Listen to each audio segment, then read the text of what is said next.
I'd like to welcome you all to the Roundhouse this afternoon for this panel discussion with Labour leadership hopeful Keir Starmer. I'll be joined on a panel by some creatives from the Roundhouse.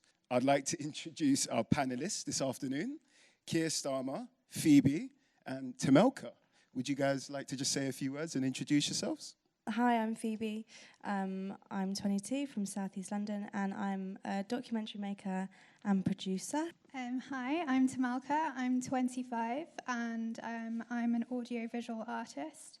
And I've been part of the Sight and Sound collective here at the Roundhouse. I'm Keir Starmer, and you're in my constituency because I represent Holborn St Pancras, which is most of Camden. Thanks to all of you for coming. I'm really, really looking forward to your questions and discussions. People are forever asking me, what can Labour do for young people? And I want you to help answer that so that I've got very firmly in mind what you want. I'm running for leadership of the Labour Party. We're running a very positive campaign. We want to unite the party, want to energise the party. We definitely want young people involved, not just in the campaign, but everything that comes after it, because what we're trying to do is change our party, change our movement, and change our country. And wouldn't that be amazing if you were part of that? Thank you. Nice, and what an intro. As we are here at the Roundhouse, it would only seem right to hear about some questions to do with Labour and what they plan to do for some young people. So Phoebe, could you kick us off? Yeah, happy to crack on. So my first question is kind of surrounding the idea about how important it is to acknowledge young people who don't particularly feel a bit alienated by politics. So my question really is, how can you make politics a more open and welcoming conversation to these young people? We do need to encourage young people to be more involved in politics. In my experience, actually young people are very political in the sense they've got very, very strong views. They really do think things through. But what they don't find very attractive is the whole party machinery. And so I think this idea that young people aren't interested in politics is actually wrong. I think what we mean by that is young people are interested in politics, but not in the sort of politics as we do it in our party. And so the challenge in a way is not to get young people to change, but it's for us to change the party. I also think, by the way, that we've got to get serious about giving 16 and 17-year-olds the vote. Because, you know, to say to people, get involved, have political ideas, express yourself, influence things, but by the way, you can't vote, is just completely wrong. So I think there are lots and lots of different ways, but I think the message shouldn't be from people like me to younger people, you need to get more involved in politics. I think the message should be for me, how are you going to change the Labour Party to make it a party where people feel, actually, I do want to go along to that. So my next question is quite close to my heart, really, but we've seen some severe cuts in social care and youth services, especially in London boroughs in the last few years. And I think there's quite an obvious link between this and the rise of the public health epidemic and specifically knife crime. So what will you do to ensure effective ways to putting a stop to this violence and effectively the loss of young lives as well? Yeah, well, look, thanks for raising that. This is an awful and really serious problem in Camden at the moment. We went through a period of about 5 years where we didn't have any young person killed on our streets. And then in the last 3 years, we've had quite a number of people stabbed on the streets. And it's usually young, and I mean young, 16, 17-year-olds. And we've done a lot of work in Camden to try to get to the bottom of that. Obviously, there's the follow-up with the police and the mayor, but there's all the other stuff that needs to be done. And the more we dig into it, the more awful the situation looks. There has been massive cuts for youth services. There aren't things for people to do as there were before. One of the good things actually about here is that young kids in secondary school, after school, can come here and do music, and that keeps them from going home or being on the street, etc. Poor housing is a massive issue. In Camden, we've got quite often families of mum, dad, and 2 or 3 kids all living in one flat. And what happens when kids get to be 15, 16, 17 is they won't stay in a one-bedroom flat in the evening. They'll go out and they'll go onto the streets. And when they're on the streets, then they're subject to all sorts of pressure. It takes a huge amount of self-discipline for a young person aged 15 to say no when they're actually out on the streets with other boys and girls who are doing things that they know they shouldn't be doing. And for us to sort of put all the emphasis on them changing, I think, is completely wrong. So we need more funding. We need more things for people to do. Having this is brilliant. We need other things like that. Sport needs to be more available. It costs too much to hire a football pitch. If you hire a football pitch and you can't pay for the lights to be on in the winter, you can't play after 5 o'clock. They're just simple things that aren't happening where we need to put our money and our resource. I think it's quite a lot we need to do in schools, by the way, as well, because too often kids are excluded from school when we need to find ways of keeping them in school. So the more you dip into knife crime, the more obvious it is that all sorts of deprivation, lack of opportunity and lack of funding are there, and we've got to turn that around. And we have to turn it around because, not only does this result in terrible deaths, and they are absolutely terrible deaths, the person who dies, their family, their community are completely distraught. The person who perpetrated it is then going to prison for a very, very long time, so their life is completely finished and ruined as well. And it costs a fortune to put someone through the criminal justice system. If you actually put that money into the funding in the first place, you would do better for everybody around. So a lot needs to change here. And like you said, I feel like I was fortunate enough to access some of the amazing space here at the Roundhouse, provided like a safe haven for a lot of people I know to kind of just hone some crafts and, get away and be around other like-minded individuals. So yeah, definitely very privileged, but yeah, not everywhere has access to a Roundhouse. So Phoebe, did you have another question that you'd like to fire? Yeah, it's changing the subject a little bit, but so as the daughter of an immigrant, I find it increasingly worrying that the Windrush generation, are not being regarded as British citizens. So my question is, what is the next step to ensure that these people can and they will be looked after? I think we need to change the culture. I think Conservatives have created this hostile environment, whether it's Windrush, whether it's the general response to immigration, or whether it's just the way the Home Office make their decisions. It's based on this idea that somebody's trying to cheat rather than actually based on an open, welcoming environment. I think we should welcome people wherever they come from, thank them for their contribution and see them as part of our families, our communities and our society, and embrace that. I mean, London is an amazingly diverse and fantastic place for it, and the whole of the United Kingdom is better because of immigration. And I think, if I'm honest, the Labour Party has been a bit scared of making the positive case for immigration for quite a number of years, and I think we need to turn that round and broaden it out and make sure that people feel absolutely welcome here. And I do think when we get into power, and we will get into power, that will require us to make some change to the Home Office to change that culture, because Windrush didn't come out of nowhere. Wonderful. Thank you, Phoebe. Thanks. Tamelka, I understand that you've got some questions in terms of education and the world of work, so we'd be very interested to hear them. So we've all experienced a similar education system where the emphasis is more placed on achieving academic success. But for people who are more creative, they can feel a bit less intelligent and successful, and it can take a toll on their mental well-being.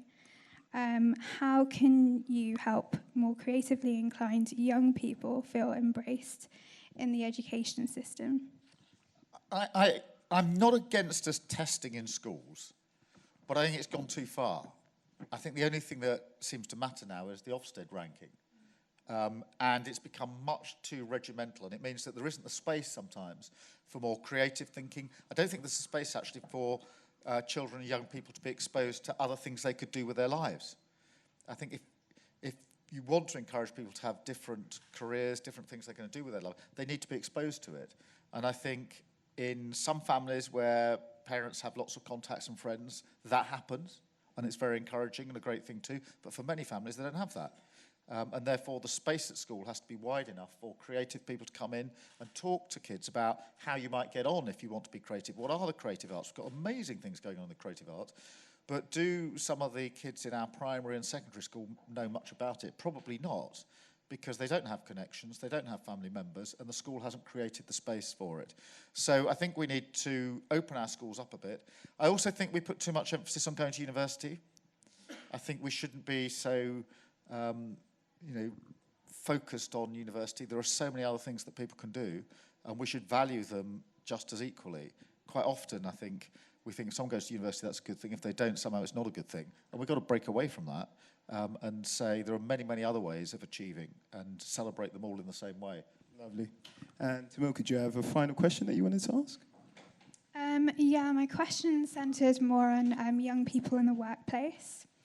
I think a lot of young people who are new to the workplace, they don't really know how it works, and they can be kind of more susceptible to experience coercive behaviour from senior members or colleagues. What do you think about coercive behaviour in the workplace, and should there be harsher punitive measures in place for this?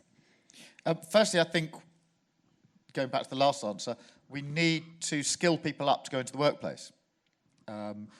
CV writing, behaviour, how you deal with issues at work is something that people ought to have coming out of school. Coercive behaviour is bad wherever it is. You get it in the workplace and you get it in the home environment, and people feel completely consumed by it. And we have to have a culture at work where people can work free of coercive behaviour. It happens a lot for young people because obviously they've come in, they don't have the strengths and the skill or the experience necessarily to deal with it. So it's up to each workplace to have codes in place to deal with coercive behaviour. In addition to that, trade unions are really important. The GMB have done a lot of work of building this in when they do collective bargaining and they're bargaining with the employer about the terms and conditions at work. The GMB have now started building in codes of behaviour as part of that. So it's not just, how much am I going to get paid? And by the way, talking of pay, we need to pay young people properly when they start work instead of treating them as if they're sort of cheaper commodities. So another topic I just quickly wanted to cover. On my podcast, we talk about the topic of mental wellness and mental well-being. We're getting better at talking about it, but funding and services aren't necessarily getting better. And I noticed that in your pledges, that you preventative care was one of your pledges. So could you discuss that a bit? Yeah, mental health is a massive issue amongst young people. Very often, by the age of 14, it's manifested, and we don't catch it quickly enough, and it's underfunded, left, right, and centre. And one of the most shocking statistics for me is the fact that for an 8 or 9-year-old to have a mental health assessment for something like autism can take 12 to 18 months because there isn't the money, there isn't the skill there. If you're 8 or 9, waiting 18 months for an assessment so you can get the support you need is outrageous. It is completely outrageous in the 21st century. So it is about, we often talk about mental health being on having the same esteem as physical health, but we just haven't achieved it. The money isn't there, the support isn't there, and we actually need more people trained in mental health, by the way, because we don't have the skills there as well. We need a big turnaround, I think. One of the things, just linking it to youth violence, in our task force, we had a task force responding to this in Camden. One of the things we saw evidence very, very strongly was that the victims and perpetrators of youth violence nearly always had a mental health issue, or quite often trauma actually from home. So this has really, really big links. Thank you. There's a topic that moves right up the agenda over the last few years, and that's climate change. It's included as one of your 10 pledges. How do we move that conversation to action? So Phoebe, I know this is of interest to you. So I know one of your pledges is demanding international action on climate rights, but speaking more specifically on how are you going to tackle this plastic crisis that we're in and reducing our plastic footprint? We need to do it in a number of different ways, and it does go from the global to the really, really local.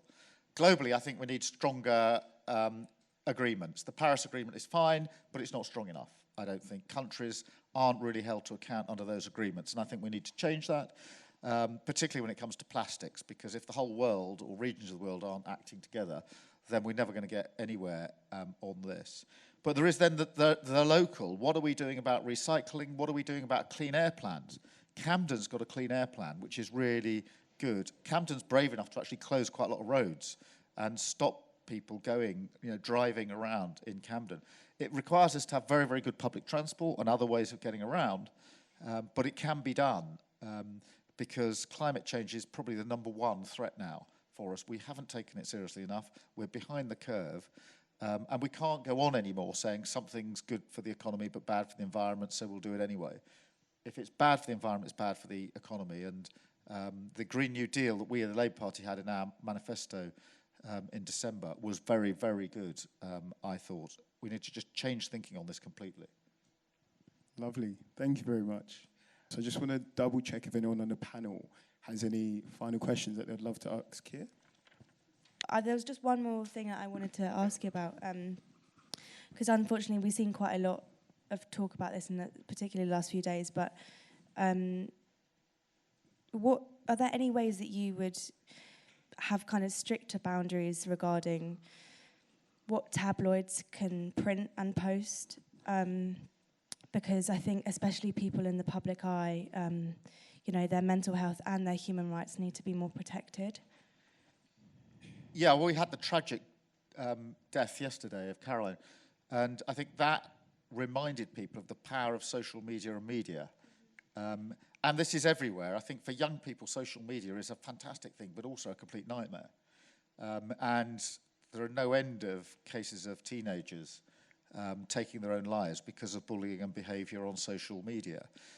So we do need to do something about social media. I think we should be clearer with the social media providers that they've got a duty of care. At the moment, they don't think they've got any duty of care at all, that it doesn't really matter what's on social media. So that's got to change. The media generally has got to change because too few people own our media and they put their messages in it and they amplify what happens on social media. And they particularly do it with the Labour Party, by the way. Jeremy Corbyn was vilified by the press, not just in the general election campaign, but for years. And they do it with every Labour leader, and they do it for a reason, and that's that they don't want the Labour Party to win elections.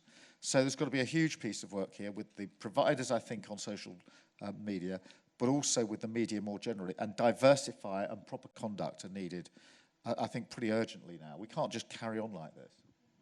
One of the worst aspects of social media and the media vilifying people and not being trustworthy is it puts people off doing things in public life they would otherwise do. Because people say, well, I don't want to do that job, or I don't want to go into that space. And whether that's going into something creative where you're going to be in the public eye, and could be brilliant, but people don't want to go into that space, or whether it's politics. And I know lots of people who say, I don't really want to go into politics because I don't want to be exposed in that way. I don't want that attention. And so really good people won't do it. So it's not just it's bad news, as it were. It actually makes people make life choices, and we don't get the best talent because some people say, I'm just not going to do it. No, I totally agree. And sometimes if you're catapulted into the public eye, sometimes there's that fear of all of your life becoming public and up to scrutiny. And I feel that is a fearful thing for a lot of people, not wanting to engage. So, yeah, very valid point.